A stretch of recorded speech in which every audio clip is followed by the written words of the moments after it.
Hi, and welcome back to the Rubber Room for Watch It Wednesday. My name's Chris Kelly, and I'm a Stampin' Up! Demonstrator. After last week's video, I had lots of people requesting that I show you how I make my bows.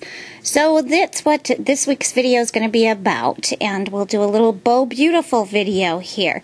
And I'll show you how to make 2 or 3 different kinds of bows and the particular bow maker that I use to do it. This is a card that I've made. It hasn't yet been posted on my blog, but I'm going to show you how to do this little double bow here. You can see there's like 2 layers of bows on it, and then in the middle I've added a little black glitter brad to it.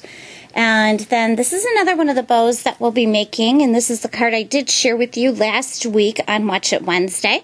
And this bow goes so that your ends are actually going to be taped or adhered to the back of your piece of cardstock.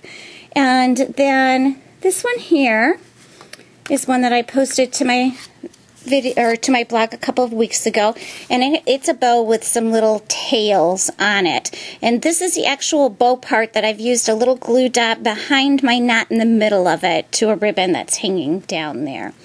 So those are some different ways that you can attach them to cardstock. You can do it with any width of ribbon. This is the 5/8 inch satin ribbon. Here's some 1/8 inch ribbon here in a little bow, and this is some taffeta ribbon. So you can do it with any width of material that you want to use. Any width of ribbon that you want will work with it. And here is my bow maker. This actual bow maker that I use, I purchased from the Card Ladies probably 8 years ago, and I will give a shameless pitch here for Lynn Pratt, whose information I put on my blog last Wednesday for Watch It Wednesday. And she does have a bow maker. It's not shaped like this. It's more of a rectangular or oblong shape, and she's selling them for $12, $6 of which will go for the Downhill Diabetes fundraiser that she and her mom are working on, and that does include your shipping and handling. So all of your information on that can be found, like I said, on my blog from last Wednesday's post. These 2 dowel pieces are the pieces that are going to determine the size of your bow. So you want to put them in here, and that's going to determine how large your bow is going to be across here. And I'm going to start with my 1/8 inch ribbon because it is 1/8 inch. I do want to get a smaller bow with it. So, and I've just picked up some ribbon out of my scrap box. So what I'm going to do is I'm going to take my ribbon and pull it around my 2 dowels. And then I'm going to take the piece that is on my right and put it over the piece on my left, so it crosses like this.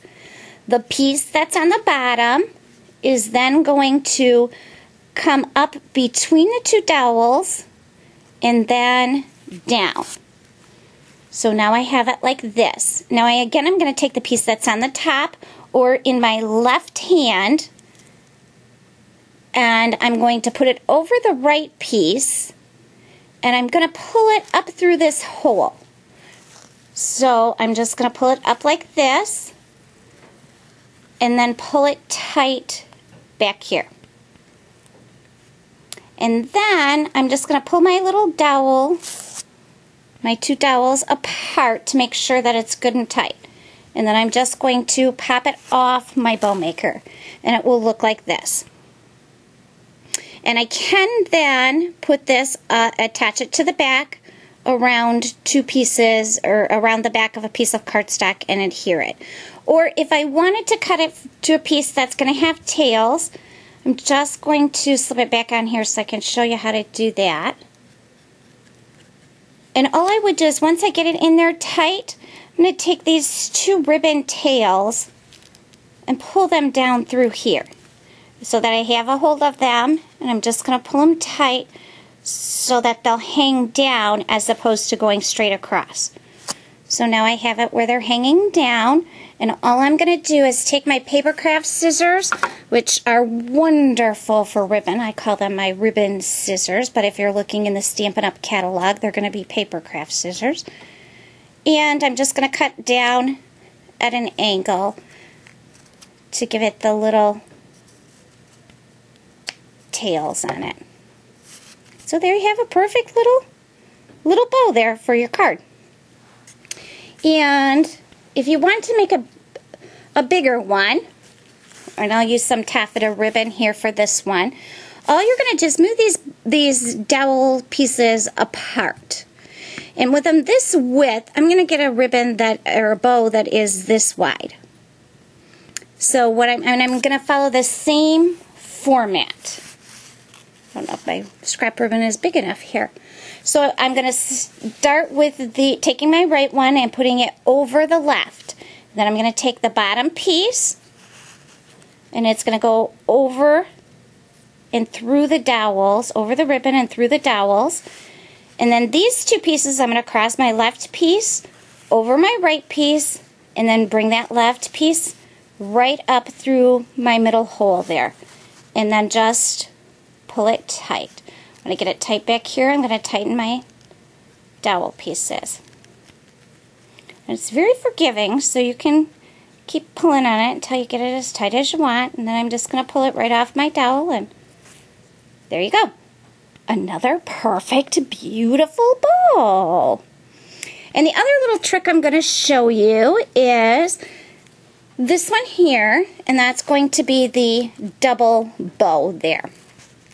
And I'm going to take a piece of grosgrain, and I actually am going to wrap it around my dowels twice.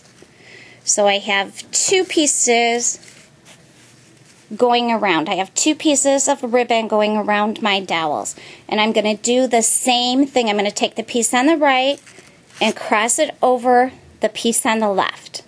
Then I'm going to take the left piece, which was the left piece and is now my right, or the bottom piece, and pull it up and around my ribbon and through my dowels.